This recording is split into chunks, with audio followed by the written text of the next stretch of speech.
Welcome back, Michael. Okay, we are spot on time, and it's wonderful to introduce our second keynote for reimagine Delta, Jess, Ellis, Hagman. I met Jess in 2016 in Hamburg at ICME.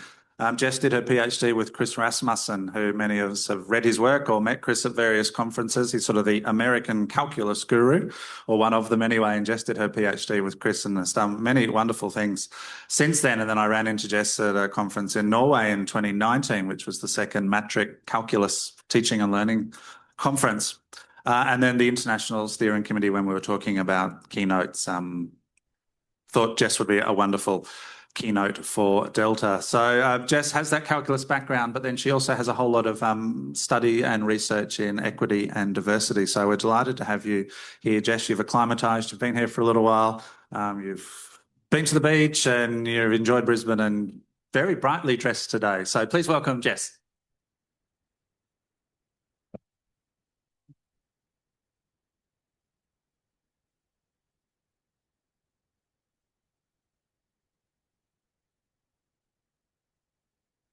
Okay, how's that? Okay, for hearing? Okay, right on. Thank you. Okay, so while you get that set up, I'm going to do a little screenshot here of some of the answers. Put it in here. Is this the one that you wanted? Yeah, perfect. How do you get it into a slideshow? There we go.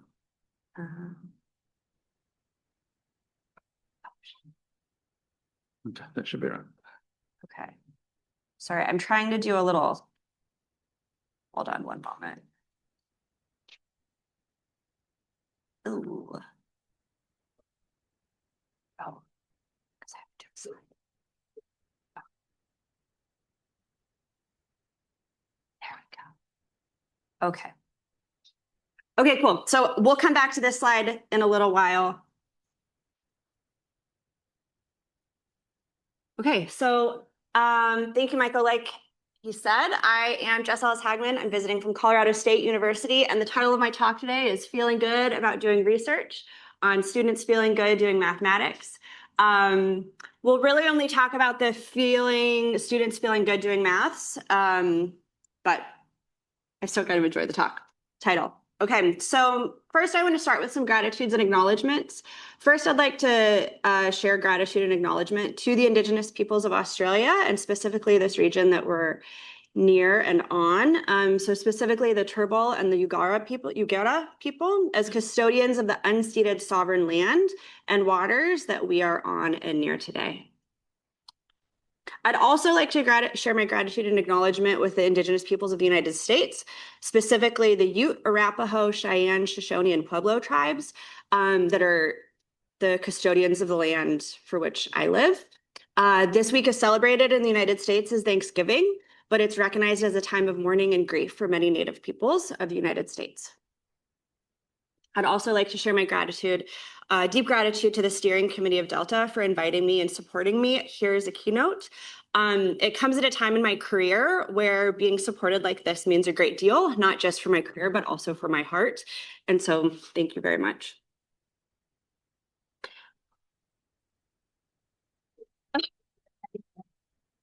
Yeah.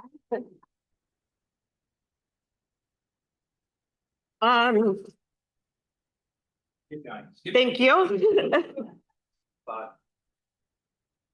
Sorry, I'm an emotional person. Okay, and then I also want to acknowledge, this is just my standard that I'm supposed to do. I will share about the ACT Up Math Grant, and this was funded in part or in large part by the National Science Foundation. So all findings and opinions of me sharing these are not necessarily those of our funding agency or anybody that's in control of that right now.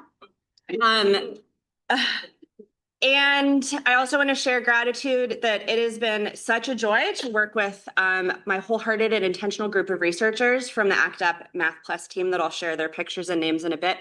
I've just been so incredibly grateful for their personal and intellectual camaraderie. I actually have a shared tattoo with the co-PIs from this grant, and that's kind of a next level of connection that I've had with them.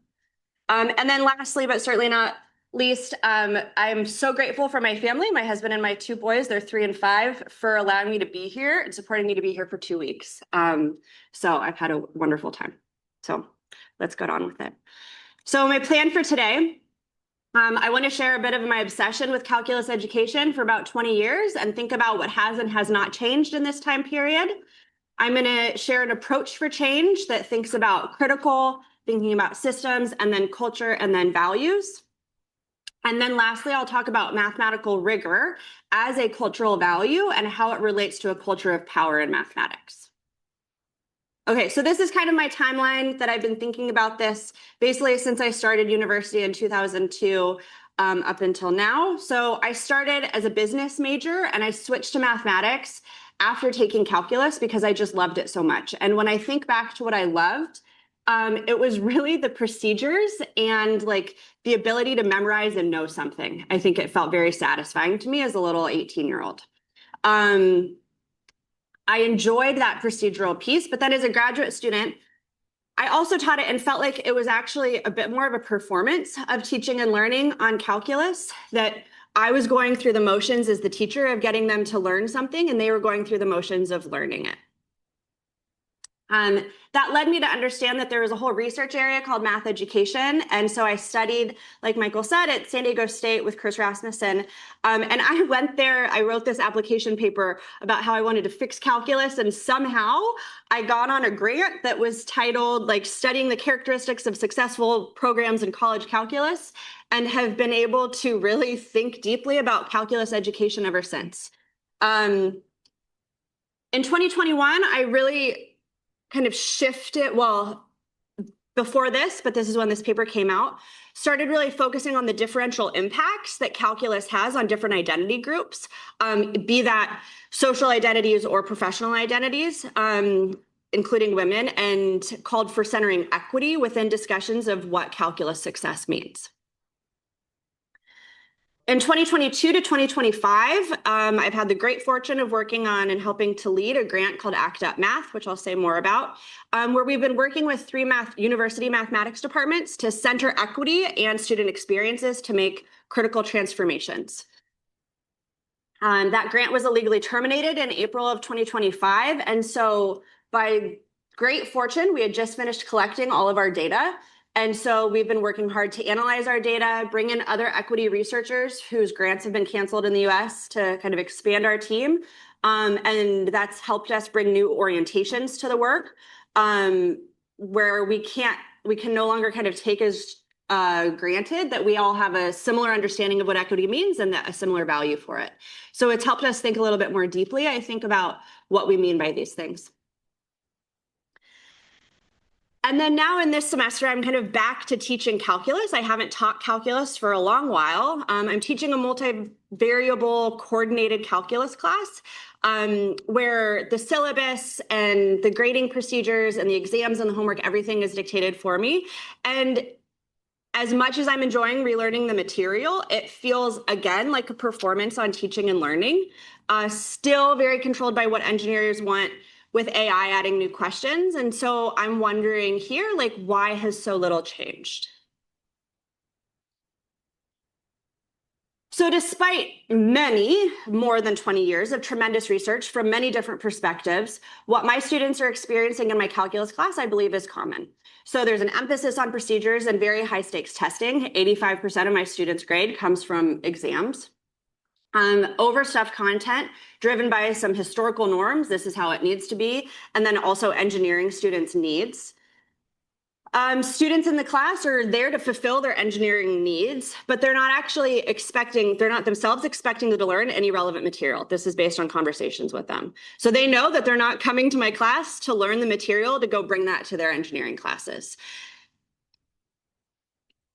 And so I'm just so stuck in this question of like, how has all of this really important research in the US, in Australia, all over the country, all over the world, I mean, like, how has that not made a bigger impact into R1 institutions in the US? I mean, I know that we can't expect it to be improved everywhere, but I don't think that my university is some standalone special case of things not changing. For example, there's been so much research showing that more active learning is beneficial to students' learning, showing conceptual and more real-world problems support students' learning, and showing how harmful high-stakes testing can be. I feel like these are some things that are almost taken as fact at this point, and they're not making it into our classrooms.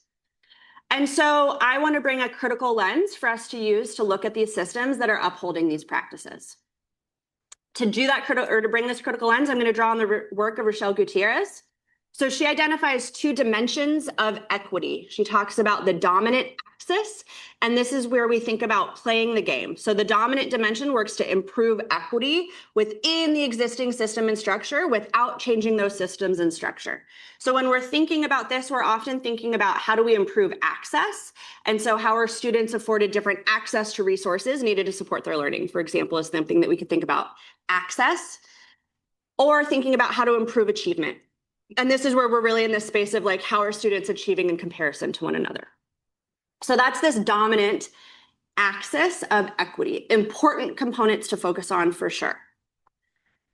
The critical dimension is more focused on changing the game. And so this is working to improve equity by making changes to the existing system. To think about a critical perspective, Rochelle Gutierrez encourages us to center students' identity, well, people's identities. One way of thinking about this is like, how do students' identities interact with their experiences in the class? And also really to center discussions of power. So for example, we could think about how are students seen as experts on their own experiences. And so these are the two axes of equity, and they work together.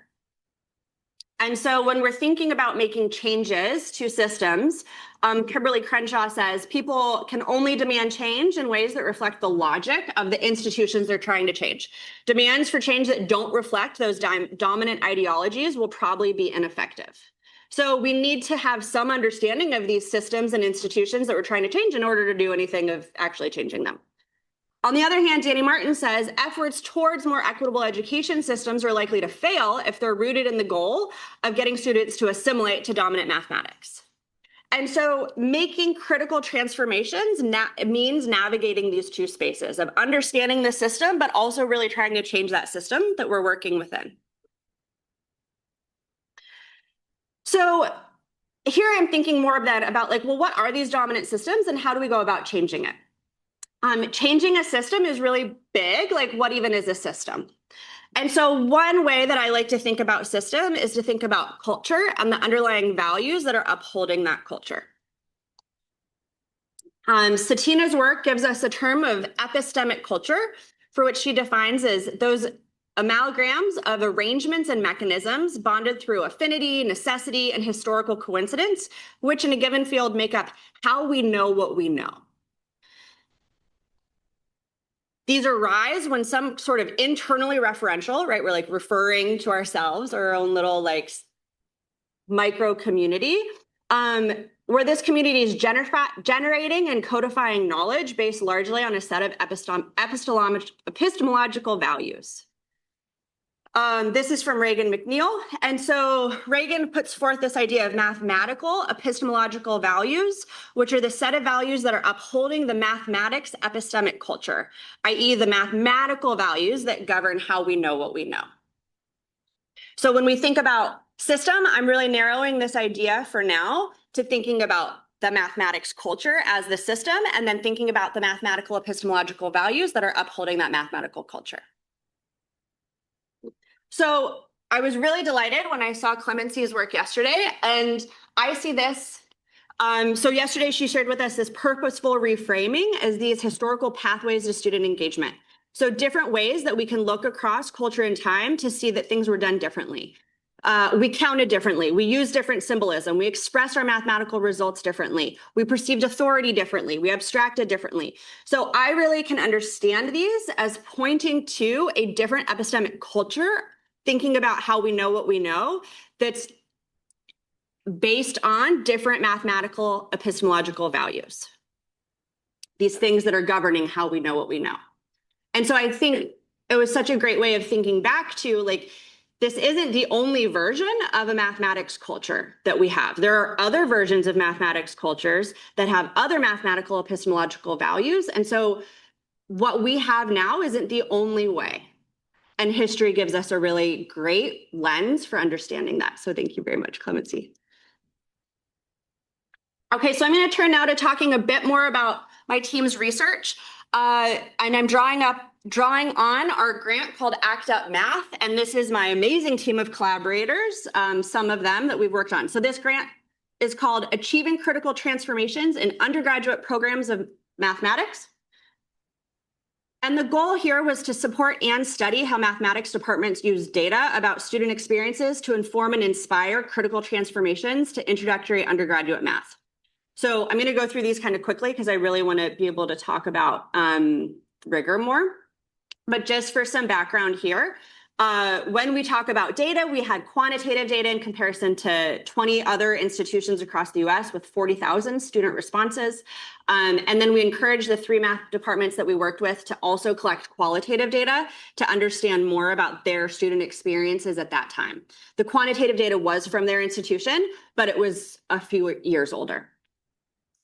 When we talk about critical transformations, that's exactly what I just shared with you. So when we taught, kind of worked with these 3 departments and helped them understand what a critical meaning is, it was a very similar way of thinking about it as what I just shared here. And we did this through what's called a research practice partnership, where we worked as researchers in partnership with the experts in those institutions. And so specifically, we used a term called networked improvement communities. This is, I think on some of my slides, I just call these NICs, but these are teams of equally paid faculty, coordinators, undergraduate and graduate students that were chosen by the departments. So our grant was able to pay them. They worked together with us as equity math researchers and worked with them to identify the goals at their institutions. We worked with 3 institutions. I'm just going to talk about one who we're calling Kappa. This is a private, not-for-profit, highly selective doctoral degree granting institution in the US, predominantly white and Asian students. And the introductory math courses are taught in large lectures, settings taught by faculty members who are supported by graduate and undergraduate learning assistants. I should have a caveat here. Our understanding of large lecture is nowhere near your understanding here of 500 students at a time. So these are more like 80 to 100 person large lectures. So I guess we should call that moderately small lectures in comparison to 500 students. So the Kappa NIC was composed of 8 equally paid department members. I've said that a number of times, and I think that's extremely important to emphasize that the faculty members were being paid the same as the undergraduate students to try to equalize some things on these teams. Certainly, we're not going to get rid of the power dynamics there, but that was one way that we tried to put them a little bit on the same playing field, that their knowledge and experiences were equally relevant in those rooms. 2 of these members, it was co-led by 2 faculty members, Tirsa and Skylar, 2 faculty members who were invited by Tirsa and Skylar, 2 graduate students and 2 undergraduate students. Between the 4 faculty members, they led almost all of the introductory math courses at Kappa, so they had a lot of leverage to make changes. The graduate students and undergraduate students were chosen out of many students who applied for these positions. Being that they were equally paid as faculty members, these were well-compensated positions for undergraduate and graduate students. The NIC itself predominantly identified as white women, but included one woman of color and 2 men. And the goal that we worked on with them, so they decided this goal, it was to interrogate rigor as a way to understand why students at their institution viewed Kappa math as unnecessarily hard. So when they came into this work, they knew that their students talked about Kappa math as a thing that was distinctive from just math. And they did interviews, focus groups with students. And when they understood, they asked them, like, well, what does Kappa math even mean? And it was predominantly unnecessarily hard. So that drove this team to think about, like, well, what's necessary, what's unnecessarily hard, what does hard mean? And it got them to really identify that rigor was an important value of theirs. And so they wanted to spend some time interrogating that. And so the team of researchers that did this specific focus on rigor includes all of these folks. So this includes a subset of people who were on the original ACT UP math team.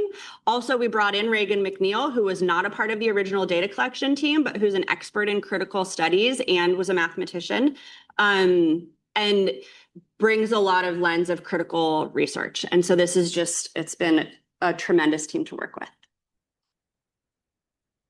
So in introductory math courses like Calc, these courses, as we all know in this room, are functioning as core prerequisites for many different STEM majors, right? And we know that there are national in the US and international disparities in STEM among axes of race, gender, socioeconomic status, ability status, and first-gen status, among other identities as well. And we also recognize that math instructors often use this idea of rigor as a standard for quality in their introductory math classes. And so we wanted to understand, well, first of all, like what are the different meanings instructors and students attach to mathematical rigor? And how do these discourses around rigor reveal a culture of power in undergraduate mathematics? Okay, so oopsies. Did it not show up? Oh, it did here. Okay, so when I asked you all, let's see what some of the things you said. So before getting into the data of what our participants said, I want to see kind of what we think in this room. I haven't looked at this yet, so I'm looking at it with you. So logical was the biggest one. Jargon, that's interesting. Restriction, strict. Accuracy, flowing. Interesting. Convincing an enemy, maturity, veracity. Michael, I'm talking until 10. You want to spend a couple minutes digesting this with folks near you real quick? Yeah, okay. Look at these, see if, is there anything surprising to you up there? And then also in your quick chats, I'd love for you to think about, what do you think your students think mathematical rigor is? And is it the same as what we have up here on the board? So let's say a minute or 2 minutes.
Let's give it about another 30 seconds. So if you haven't gotten to chat in your group, make sure you get to share your ideas too.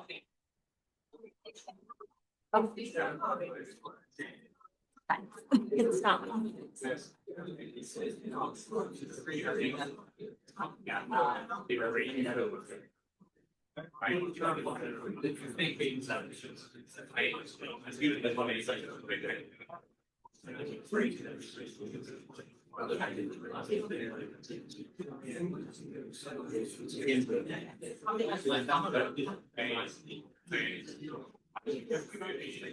Zoom, I'm monitoring your chat too, just so you know. I'll do my best. All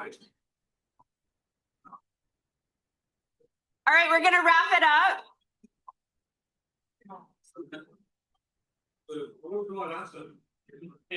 Yeah, we'll see.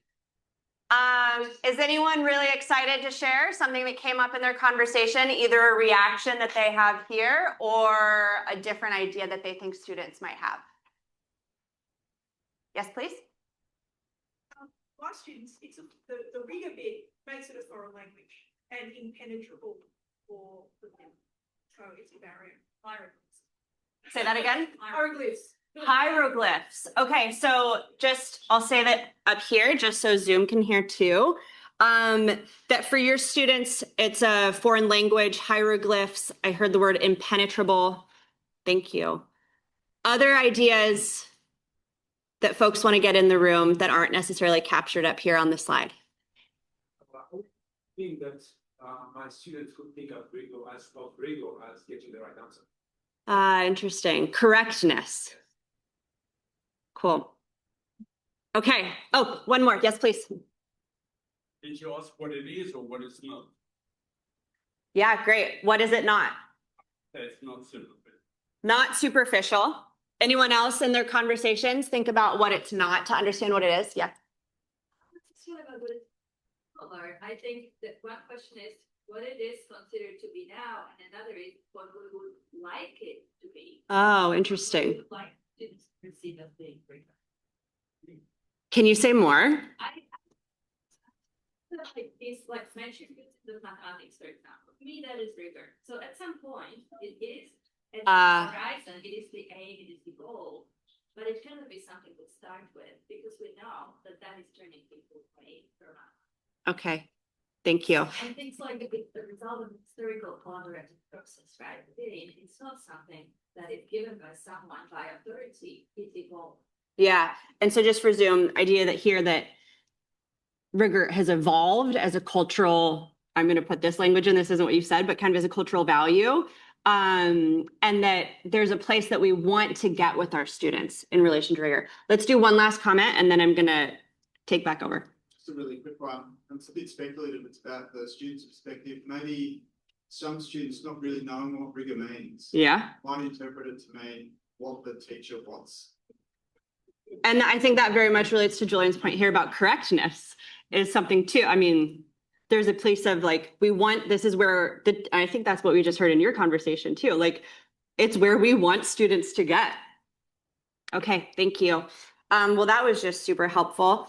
So I think you'll see a lot of those ideas reflected in the data. So really quick, just as a recap, the data that we're going to use to answer these questions come from all 8 members of this team at Kappa. The data comes from their reflective journals and structured interview questions collected from spring 2023 to spring 2025. The questions were about their experience on this team, their personal and collective goals for the team, and their personal meetings of mathematical rigor. So once they identified interrogating rigor as their goal, we really spent a lot of time collecting data around like, well, what does that actually mean to you? Yada, yada. We focused our analysis on the subset of data where rigor was mentioned explicitly and then what that surrounding context is. And to analyze it, we employed a critical discourse analysis. This was my first time using this methodology. Reagan McNeil brought this in as their expertise. And so this allows us to examine how ideologies related to societal power relations are shaping discourse, both implicitly and explicitly. So specifically what that allows us to do is do a discourse analysis on both what is said and also what's not said, which opens up a whole lens. So how do you know what to think about what's not said? Reagan gave us these specific questions to help guide us as we were doing the analysis. So what discourses around rigor are evident in this excerpt is kind of like what we were asking ourselves, i.e., what are the different stories that are told, what hidden assumptions are being made, what things are taken for granted, how and where precisely in the text do these discourses connect with broader sociopolitical tensions, issues, and inequalities? Is there any coded language, euphemisms, language avoidance, or implicit signaling? Are there any linguistic subtleties that hold societal or social meaning?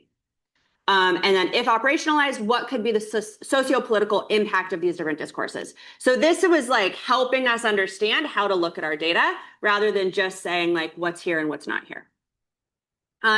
We employed a reflective thematic analysis to do this, where we read all the responses to their journal article or their journal responses of what does mathematical rigor mean to you. So that helped us develop the initial codebook. And then we brought that to all the data that was mentioning rigor.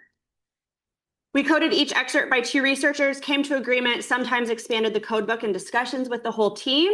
And then we identified, specifically Reagan identified, that there was this lens of a culture of power kind of living within the data or within the codes. And so we use this as a guiding kind of theme. So I'll talk more about what that means when we get to that piece. First, what does mathematical rigor mean to you? So we coded, just as came up here, we coded people's meanings of rigor, either explicitly addressing this question or through other responses like synonyms or antonyms or distinctions that they made. So I think as came up over here, like sometimes it's helpful to understand what we think rigor means by thinking about what it's not. Skylar pointed out, and well, we found one, was deep understanding. Skylar said that rigor required students to truly understand why something's true and be able to effectively communicate their ideas behind that concept. Related is manipulating formulas. By contrast, most of my students come from high school, very adept at manipulating formulas. Clarity and precision. I also feel that notation and precision in language are important. Challenging or difficult. This more came from the student. I think mathematical rigor is like difficulty and challenge. And when I think that rigor, a lot different things come to mind. I picture myself struggling in my math classes, not understanding the content, feeling challenged, like I don't know what's going on, feeling like I'm not doing well. Distinct from inclusive or welcoming. So Senna, one of the faculty, said they were really thinking about how can we keep rigor in the classroom, but in a way that doesn't feel exclusionary or daunting to students. So positioning it as somehow different or related to those. One of the faculty members said, I think that before spending time with focus group data, I might have argued that rigor in our courses is part of what makes them rewarding. After looking at the data, I think that in rigorous courses with high expectations, students may need additional care and support to appreciate that challenge. Okay, so I think some of the same ideas that we saw in this room. Now, how do these discourses reveal a culture of power in math? So Lisa Delpit in the late 80s, named a culture of power after recognizing specific characteristics within anti-Blackness in literacy education in the United States. So some forms of language are deemed more correct than others, specifically the language of white people. And speaking more correctly gains more access to jobs and therefore power and money. The Black educators at the time wanted to teach those language rules directly. However, the white liberal educators preferred to be a bit more open, free, creative to allow students to bring the form of language in their house into the classroom. And so similarly, we're drawing on this framework because we see specific forms of mathematics, what we call more rigorous mathematics, as deemed somehow more correct than others, which align with a dominant culture of mathematics. Differently than the context that Lisa Delpit's work was coming from, these specific forms of math have little actual bearing on someone's access to their engineering or their chemistry job. Unless they're going to be a mathematician, more rigorous mathematics is not actually preparing them to do better in their engineering work, except through those imposed rules of rigor in their introductory mathematics classes that prevent them from going on to those careers. And so we see some similarities with this original context and some differences in how it's actually relating to their bearing on getting power. Okay, so specifically what this lens gives us are 5 characteristics of a culture of power. So these are what we identified in the literature. I'm going to share what these 5 characteristics are. I'm going to share a little bit about the data, how they came up, and then I will make sure that we have time for conversation. So first is about the existence of this. Issues of power are enacted in the class. There are codes or rules for participating in power. That is, there is a culture of power. The rules of the culture of power are a reflection of the rules of the culture of those who have power. If you are not already a participant of the culture of power, being told explicitly the rules of that culture make acquiring power easier. And those with power are frequently the least aware of or the least willing to acknowledge its existence. Those with less power are often the most aware of its existence. I plan to, and we'll see how timing goes, to briefly talk about these 3, give you some data, and then we'll wrap it up. Okay, so there are codes or rules for participating in power. So the two quotes I'm going to use them for the next one also. These come from the two graduate students. And we found through these quotes and others that they really straddled the world of like, I know what I'm being taught to become a mathematician, and I know what's happening for my students in these undergraduate classes. So they were excellent sources of this perspective. Parker says, there are times where rigor is important, where you're like writing up a proof because you're publishing it and someone on the internet's going to read it. And you won't necessarily be given the option to explain yourself later. And you want to be rigorous with how you write it up to do your very best at being understood correctly. But that's not necessarily why our students are learning math. Chiara says, mathematical rigor at a course level sometimes loses sight of the point to equip students with tools that they will hopefully use in whatever discipline they want to. It's not always most appropriate for us to go through proofs very carefully. On some level, it does feel useful for students to see what a proof looks like, to carefully check details, starting from a definition, moving towards a proposition or a statement. And yet at the same time, maybe that's not the key skill we want to be moving through. So here we see that these students are acknowledging the importance of their rules of rigor on their work as mathematicians, but they're also recognizing that this is not serving their undergraduate students. So they're saying there is a culture of their power, there are rules for this, but I don't know if this is what my students need. Those same two quotes I'm using to show that these quotes are also indicating how the rigor is being applied within the culture of mathematicians, who are the ones setting the rules. So this is for the culture of power reflects the rules of those who have power. So these rules are reflecting the culture of the mathematicians who are setting these rules, while recognizing that they do not reflect the needs and realities of these students. Being told explicitly the rules makes acquiring power easier. So Tirsa, one of the faculty, says, I don't want to be picky about notation, and I want to make sure that I'm trying to understand what my students are saying, even if they're saying it in a way that's different from how I would say it when I'm evaluating their work. And if I'm going to be picky about something, I better be really clear about whatever it is I'm being picky of. I meant to draw this on the board. Do I have?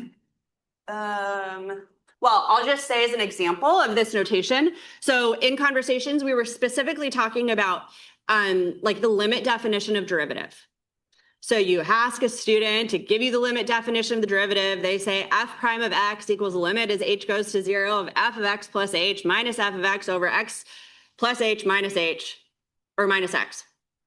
And then the next line, they put in the actual function and do all the algebra, and somewhere an equal sign, and they drop limit as h goes to 0. Drop, drop, drop, and get to the answer, and that's their derivative. We all know what they mean.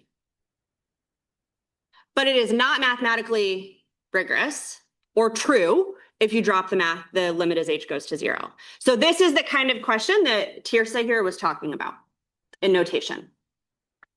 Parker, again, the grad student, says, I tell my student when it's okay to not be as rigorous. There's so much that we don't tell students that we just say, you have to learn this because it's important. I'm taking that away a little bit.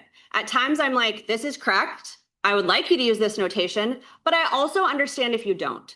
Showing a little bit more of that flexibility with the ultimate goal of them learning math and put it together for themselves instead of just doing what they've been told because they were told do it.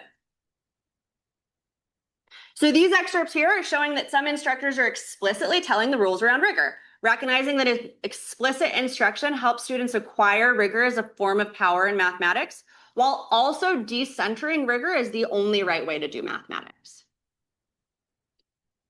Okay, so what's rigor got to do with it? We think quite a lot.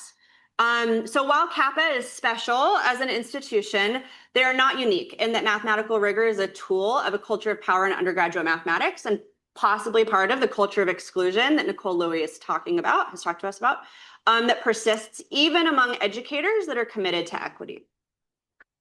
So by naming mathematical rigor as part of a culture of power, our team's hoping to foster both practice and research-oriented discussions related more specifically to the term rigor and more discernment when we're invoking rigor.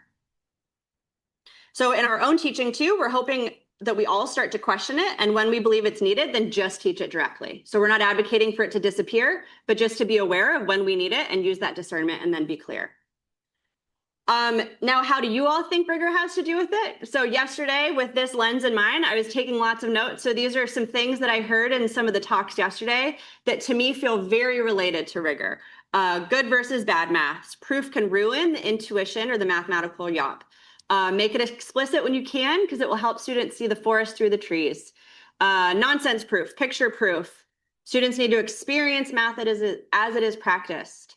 Maths faculty may face discipline-specific challenge, rigidity in the culture of math. I can vibe whether work is clear and communicated well. I wish my students could do that. This writing is technically correct, technically rigorous. It's true what you said, but it's not clear. And then I just love this quote. Sir Duran Zielberger said mathematicians should adopt a much more open-minded attitude to mathematical truth and abandon their fantastical insistence on rigorous proofs. Okay, so that's where I would like to end. And we do have a few minutes for questions, and I would love to hear what you think and engage with you. Thank you.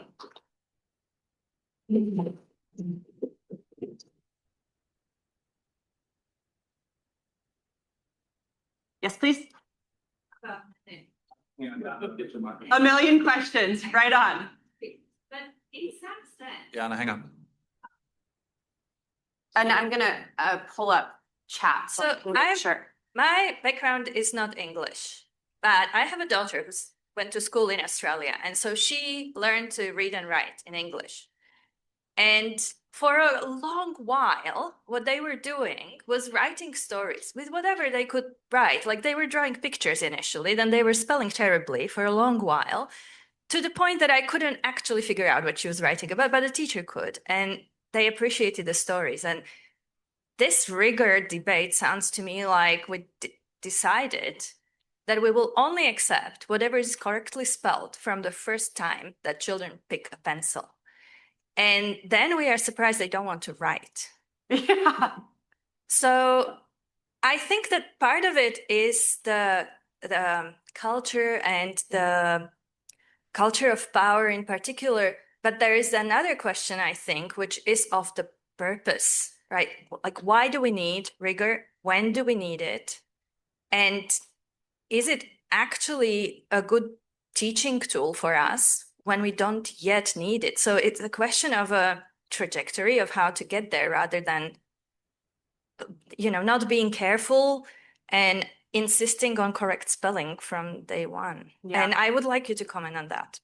I mean, I love the analogy, and I think it's really helpful to think about. And when you say, I laughed when you said and then they don't want to write stories. Like I hear a friend was sharing her son has just completed his engineering degree at a really prestigious institution in the US. And she was saying that his friends, yes, they got through their math classes, but then they don't even want to use the mathematics as they go forward because they have so much harm done to them through that math. So they can get through, but then we're giving them these tools and they don't even want to use those tools because they're associated with really hard feelings and feeling inadequate because they're not spelling right on their first go. Shame, basically, we're shaming. And so I think it's a real issue, not just of the students that we aren't letting through, who are stopping after Calc 1 and not even getting onto Calc 2, but even amongst the students who do get through, we're souring mathematics for them. And so they're going into these mathematically rich fields and then still not wanting to use these mathematical tools that we're equipping them with. Yeah, that's what your comment brought to mind for me. So thank you. Nazim? Thank you, Michael. Thanks for the talk, Jess. Really interesting talk. Your few slides earlier about the culture of power reminded me of, I wonder how your grant was cancelled, but never mind. Say that again? Your slides about culture of power reminds me of, I wonder how your grant was cancelled, but never mind. Yeah. I come from a background of engineering first and then mathematics afterwards. And to me, rigor means the ideas and the thinking behind that, because if I had done the maths before the engineering would be really easy, because engineers actually often hate things and ideas. They just went for procedures more than anything else. I wonder what you think about that. I mean, it reminds me of this like conceptual versus procedural debate and when we do them. And I really appreciated in two talks I went to yesterday of thinking about conceptual and procedural understanding as more of a spiral that we're kind of going back and forth with, instead of like, perhaps you learn one first and then do the other. And I think that's a super worthwhile conversation to be having. And the rigor piece of it becomes really interesting to me as a lens into that, because there's a way that people think, like you can bring a rigorous approach to procedures too, as kind of this notation thing. And so is what is your name? Yana. So is the conversation with Yana, it's like, if we're restricting and giving them this like, hold up, you're not spelling correctly in any of those, their procedural understandings or conceptual understandings, I think it's still giving a shaming and a culture of exclusion. So I think it's a important way. I think we can think about rigor as providing that conceptual baseline so that we can then use these tools forward in more applied ways. And I think I'm not advocating here that we dispel the idea of rigor completely, but that we're really discerning about what we mean by it and when we want to use it, and when it's important that we be super clear and direct about it, as like, here's why I'm going to be rigorous, or I'm expecting you to be rigorous. Here's what I mean by that. And this is why it's important. Here's the purpose of it for right now. Instead of just taking as like, oh, well, I guess I'm rigorous about everything and I'm going to keep my students out of the next class or from enjoying this rich mathematics because I'm being rigorous about their procedures or their conceptual understandings or any of it. Thank you. Charles? Yeah, I wanted to follow up a bit on what she was saying. When I think about this thing myself, I think that in this whole issue of teaching and learning, this emphasis of penalizing very strictly on everything at the initial spot is assuming that learning is an event. And also embedded in that is the attitude of survival of the fittest and the illegitimizing making of mistakes when mistakes actually are part and process of what? Learning.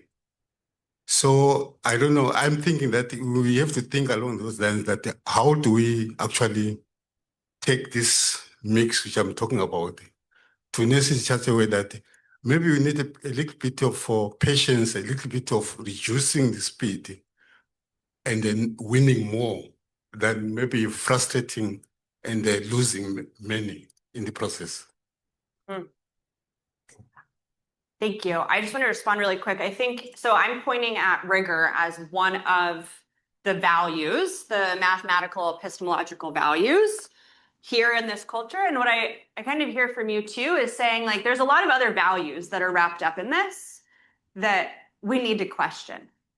And I think Clemency gave us a really nice list of some different ways of a different approach. And certainly we don't only have to look at history for this. There's like plenty of active cultures around the world who are engaging in mathematics in ways that aren't cutthroat and competitive and exclusionary, and that are more community oriented. So yeah, that's just kind of what came to mind as you were sharing, Charles. So thank you. One last question from Carolyn.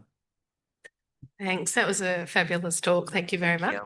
I'm just wondering whether rigor and creativity are sometimes counterposed. So, you know, you can get a student that writes a completely correct answer. You can get another student that writes something really quite creative that ends up being correct, but you've got to really work through it to work out that the student's correct. And how many people would just write that off and say that's incorrect. So I guess I'm counterposing those two. Do you see that as well, or? Yeah, I think they can be in practice, but I think there's also a way of thinking about it's Jody. Yeah, so like how Jody shared that the Aboriginal art was originally thought of just like, oh, this is like folk art. And then here our artist Auntie was held up as a fine art, is that the label, like won this award for fine art, where it's like, no, this is actually legitimate, beautiful, I'm going to insert the word rigorous, even though that's, I don't think, the language that would be used in our art world, but trying to understand, like, there is a way to have creativity that is also rigorous. And so I don't know if that analogy is correct, but it just is what kind of came to mind. It's just like, I don't want these to live in juxtaposition necessarily, but I do hopefully, like, this is my hammer right now, right? Like, I could see ways of engaging with every talk that I went to yesterday, bringing in a questioning of rigor and, like, what's the role of it? And so I think there's a lot of questions to ask of how it's related to things. And I think if we want to keep using this word, especially as a tool for excluding folks, I think we need to learn what it means. And so I think there's some talk of, like, how does it relate to creativity? Thank you. I'm sure many of you still have some questions, but unfortunately we're out of time. Jess is here the rest of the week, so please continue talking with Jess amongst ourselves, because it's a fascinating talk. And we had a chat on the way back from the beach last week about this, and there's so many different meanings of rigor and so many different opinions, and you've really given us food for thought. So thanks, Jess. It's been wonderful. Please thanks, Jess.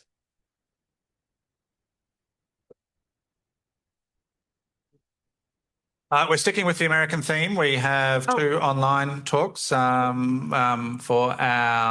IGMAS special issue talks. We've got Jungi and Park in this room who will be online, and then in the other room we have Ben who will be online, followed by Ash, who's a bit sick, so he is presenting online as well. So 2 more talks, this room and the other room, and then back to the room for morning tea. So thanks.